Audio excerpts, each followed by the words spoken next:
महाराज जी जैसे कहते हैं कि जो भी आपकी कमाई है अगर 10% धार्मिक काम में जा रहा है। हाँ, तो जो 10% जिसको दोगे वो भी नरक जाएगा, तुम भी नरक जाओगे। अधर्म के पैसे से कभी भी धर्म नहीं हो सकता। ये 10% देने की बात आई धर्म से कमाने में, कि आपने धर्म से 4 रोटी कमाई, भैया 3 में तुम गुजारा कर लो, 1 किसी को पवा दो। धर्म से, अधर्म से नहीं, अधर्म से नहीं। ऐसा तो नहीं हमने आज तक शास्त्र में पढ़ा है, और कहीं किसी को लिखा मिले तो हमें दिखा देना। बचपन से बहुत से शास्त्रों का स्वाध्याय हुआ, बड़े संत महापुरुषों का संग हुआ, आज तक हमने ऐसा कभी नहीं पढ़ा कि पापाचरण से किए हुए कर्म या धर्म जो धनादि लिया जाए, दूसरे की हिंसा करके, छल कपट करके, बेविचार करके, मांस मदिरा आदि के सब नाना प्रकार के कुकर्माचरण करके तुम कुछ दान पुण्य कर दोगे या धर्म में लगा दोगे तो तुम पवित्र हो जाओगे, ऐसा नहीं। एक उपाय है, अपिचेत सुदुराचारो भजते माम अनन्य भाग साधुरेव समंतव्या सम्यक व्यवसिता। ऐसा आज सत्संग सुना और आज मुझे पश्चाताप हुआ कि मैं बहुत गलत हूं। अब मेरा उपाय क्या हो सकता है मंगल होने का? तो आया भगवान की शरण। तो हे प्रभु अब लो नसानी अब ना नसई हूं, आज तक गलत किया अब नहीं करूंगा, राधा राधा राधा, पक्का मंगल हो जाएगा। ऐसा नहीं कि तुम रोज पापाचरण करो और 10% संतों को देते जाओ और धर्म में देते जाओ, तो उन संत भी खोपड़ी फोड़ेंगे आपस में। पक्का पक्का संत भी खोपड़ी फोड़ेंगे आपस में, संत भी कलह अशांति में फंस जाएंगे, और वो तो नरक जाएगा ही और नरकगामी बना देगा दूसरे को भी। जैसा धन होता है वैसे ही मन बनता है। ये क्या हुआ? ये ऐसे नीच पुरुषों के द्वारा दिया हुआ धन और उनके द्वारा किया हुआ भंडारा, तो अन्न खा के देखो आगे नीचता। अधर्म के द्वारा कमाया हुआ धन कभी भी धर्म नहीं हो सकता। धर्म से कमाए हुए धन का 10 दान करे, वो बात हम मानते हैं कि गौशाला में दे दिया, संतों को पवा दिया, अपनी मेहनत की कमाई से। हराम की कमाई, बेईमानी की कमाई जहां दोगे वहां बुद्धि भ्रष्ट कर देगा, वहां बुद्धि भ्रष्ट कर देगा। पक्की बात समझ लेना। कभी भी विष अमृत नहीं हो सकता, विष विष ही रहता है। तो ये जो विषवत आचरण करके कमाया गया धन है, ये विष के समान है। हमारे पास जब कोई अधिकारी जन आते तो उनसे यही प्रार्थना करते हैं कि आपसे बस हमारी यही प्रार्थना है कि आप अधर्म का धन मत लेना। महाराज जी श्री जी की कृपा से हम भी सरकारी सेवा में हैं जी हमें भी मान लीजिए ना चाहते हुए भी करना पड़ता है, जी। तो उसके लिए नहीं प्रभु, अगर आप सरकारी आदमी हैं तो सरकार आपको पेमेंट देती होगी जी, तो फिर आप पेमेंट से अधिक लेने। हम अपने लिए ना भी चाहें जी फिर भी मान लीजिए। हाँ, ऐसा हमारे सामने भी पेश हुए हैं, अधिकारी जन भी पेश हुए कि हम ना चाहें तो हमें ऊपर देना पड़ता है, उसके लिए हमें व्यवस्था करनी पड़ती है, उसके लिए ऐसा करना पड़ता है।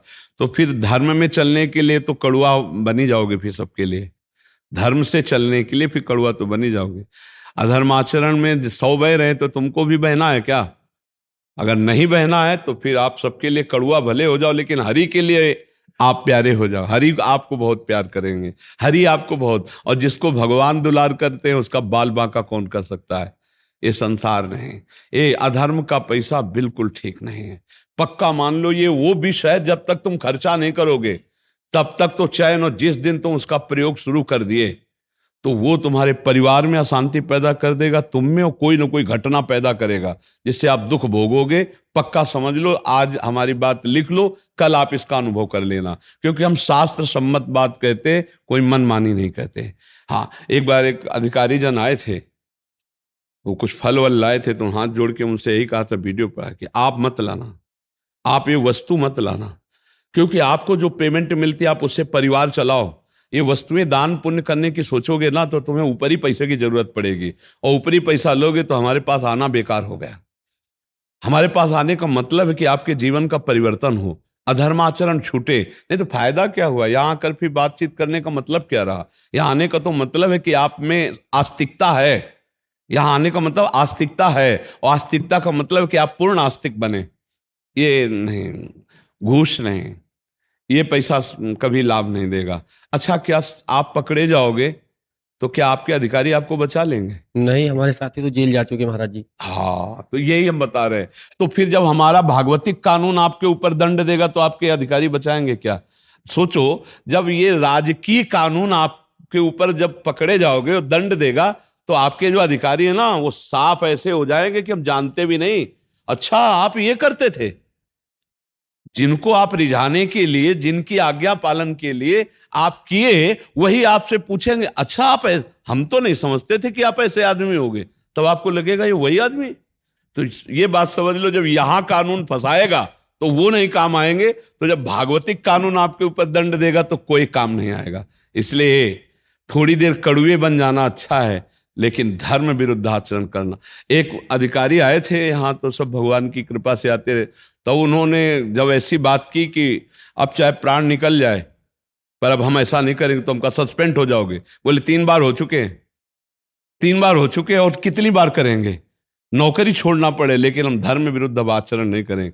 बहुत ही वो मतलब हिम्मती वो ऑफिसर थे कि मेरे साथ क्या होता है मैं ये समझे सब। तो ये बात है कि अधर्म आचरण नहीं, घूस नहीं, दूसरे के द्वारा दिया हुआ और इसमें क्या होता है, अधिक घूस वही दे सकता है जो दोषी होगा। निर्दोष आदमी, गरीब आदमी ये आपको ज्यादा घूस नहीं दे पाएगा।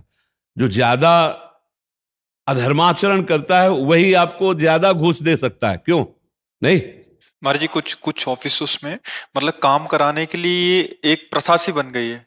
कुछ ऐसे काम है कि मतलब सरकारी ऑफिस में बिल्कुल इसके बिना होते ही नहीं है। अभी एक और प्रश्न भी था महाराज जी, किसी का आपका प्रश्न था शायद, मैंने उसको किया नहीं, बट बहुत लंबा चौड़ा उन्होंने किया था कि तो धर्म का पैसा जैसे हमारा, जैसे अपना जमीन का कोई काम हो, अपना दाखिल खारिज का हो, तो जो सरकारी फीस है 100, 200, 300, 400, लेकिन वहाँ 10,000, 15,000 डिमांड करते हैं।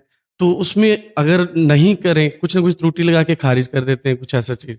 और फिर बार बार चक्कर लगाते हैं, अब कि आप 10 बार आओ, जब फिर बंदा परेशान हो कि क्या करे, क्या मैं पैसे दूं अपने धर्म के पैसे, मैं भी पाप का भागीदार बनूं क्या? पर क्या है कि अपना कार्य कराने के लिए लोग भी पैसे देते हैं और वो ऐसी परिस्थिति रखते हैं कि उनको अधिक धन की प्राप्ति हो, इसीलिए धीरे धीरे भ्रष्टाचार की वृद्धि होती चली जा रही है, इसीलिए अशांति बढ़ती चली जा रही समाज में, इसीलिए भ्रष्ट आचरण बढ़ते चले जा रहे। आज हमारी मानसिक बुद्धि केवल धन पर लगी हुई है। कैसे धन? अच्छा धन से ही सब सुख मिल जाते हैं क्या? धन से कार खरीद ली, सब व्यवस्था कर ली, और जब कार में एक्सीडेंट हुआ और मर गए तुम, तो किस काम में आया तुम्हारा धन? और तुम्हारा वो कार किस काम में आई? और किस काम में नाना प्रकार का बैंक बैलेंस और भोग विलासिता आई? आदमी ये नहीं सोचता है। खड़ी खड़ी महंगी कार में आग लग गई, अंदर ही जल के भस्म हो गए हो। ये नहीं सोचता है कि दूसरे के प्रति जो हमारा दुखद बर्ताव है। मान लो एक आदमी है, वो 500 में जब काम चल जाता है और आप उसके 15,000 ले रहे हैं, 20,000 ले रहे हैं, तो फिर अधर्म पूर्वक हुआ ना। अब वो जोड़ जोड़ कर आप खरीदोगे कार या कोई व्यवस्था करोगे, वो व्यवस्था ही आपको खा जाएगी, वो व्यवस्था ही आपको कष्ट दे देगी। महाराज जी खत्म हो सकता है क्या? ये खत्म हो सकता है जब सबके अंदर अध्यात्म जागृत हो तभी हो सकता है, अन्यथा नहीं हो सकता। अध्यात्म जब तक नहीं जागृत होगा, भगवान का भय नहीं होगा, धर्म का भय नहीं होगा, तब तक ये खत्म होने वाला नहीं। जब किसी को ये डर हो कि भगवान है कोई, धर्म का भय, और ये भय हो कि ये दुर्गति कर देगा हमारा धन, पक्का समझो कोई कितनी भी घूस ले ले, घर परिवार में यदि कलह और अशांति न पैदा हो जाए तो बताना, देख लेना। अधर्म का धन कभी सुख नहीं प्रदान कर सकता, ये दिमाग में नहीं बैठता। जिस समय हाथ में रुपया आता है तो ये लगता है बड़ा सुखद है, हम जो चाहे खरीद सकते हैं, जो चाहे कर सकते हैं, लेकिन वही तुम्हारे दुख का कारण बनेगी, वही तुम्हारे नाश का कारण बनेगी संपत्ति जो अधर्म के द्वारा ली। इसे डरो। धर्म का 100 रुपया तुम्हारे लिए बहुत सुखद रहेगा, अधर्म का 1 करोड़ तुम्हारे लिए बड़ी हानि पैदा कर देगा।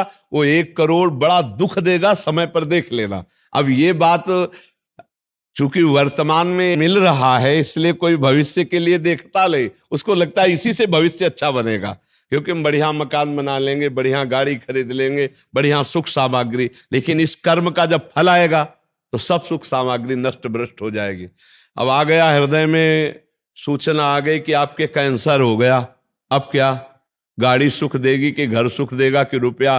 बोले 4थी स्टेज पर है, अब मरने के लिए तैयार हो जाओ। भजन किया नहीं, धर्म किया नहीं, तो हृदय में ऐसे हर क्षण मरता है वो, हर क्षण मरता है वो, बात समझ लो। और चैन से सुखपूर्वक नमक रोटी खा रहे हो, राष्ट्र की सेवा कर रहे हो, धर्म से चल रहे हो, स्वस्थ शरीर, स्वस्थ बुद्धि, घर आए बड़ा प्यार भरा जीवन है, इससे बढ़िया शांति क्या है? कलह, अशांति, दुख, रोग, शोक, चिंता, भय, ये अधर्म आचरण करने वालों को भोगना ही पड़ता है। जी।